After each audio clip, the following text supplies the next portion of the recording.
NASA's Europa Clipper will explore an icy moon of Jupiter to see if there are conditions that could support life. Let's head into the spacecraft assembly facility behind me to see how the mission is coming together.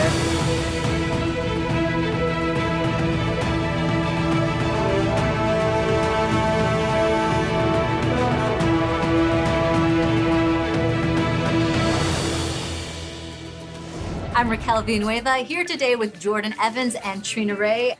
Before we can head inside, there is one more step we need to take. We have to gown up. We have to protect the spacecraft from us, all the particles that might fall off of us. So to cover our hair, we have to not wear makeup, no perfume. The Europa Clipper mission is a spacecraft that we're sending out of the Jupiter system. It's going to orbit Jupiter, but fly by the moon Europa.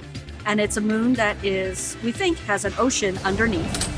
And we want to investigate that. We'll be in this room until we ship to the Kennedy Space Center for our launch campaign in the late spring of next year, 2024.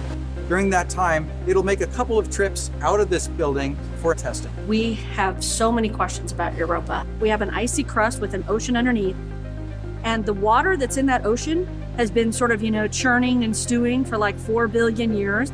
And so we've got a lot of questions to try to answer about the interior or about the geology or about the composition. To answer those scientific questions, obviously we have to get to Europa first. So one of the key elements of the spacecraft design is being able to bolt the spacecraft onto the rocket. That'll give us the energy we need to get to Jupiter.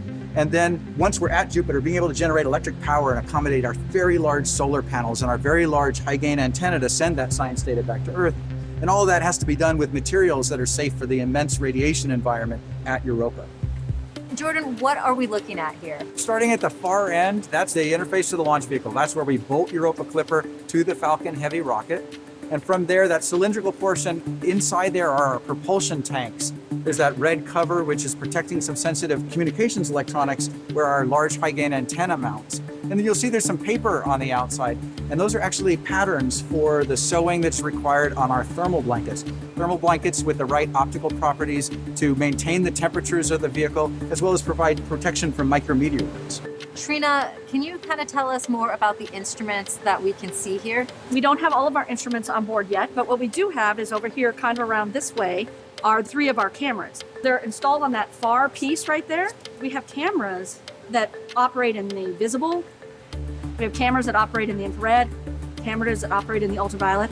Those all look at Europa at the same time, just in different wavelengths. But then we also have a thermal imager. So think of that as like the night vision goggles, right? So what you're looking for there is a thermal signature. So imagine you have this ocean and it's churning away and it makes the ice right above it a little bit warm.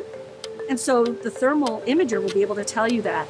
And seeing the spacecraft up close, I just want to know, what does this mission mean to the both of you? It represents the hundreds of thousands, the millions of hours of the dedicated engineers and technicians and scientists.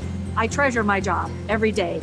I come to work and I'm like, we're going to do our part. We're going to answer these questions, but we're going to ask the next questions for the next generation to be inspired and to build their spacecraft and go.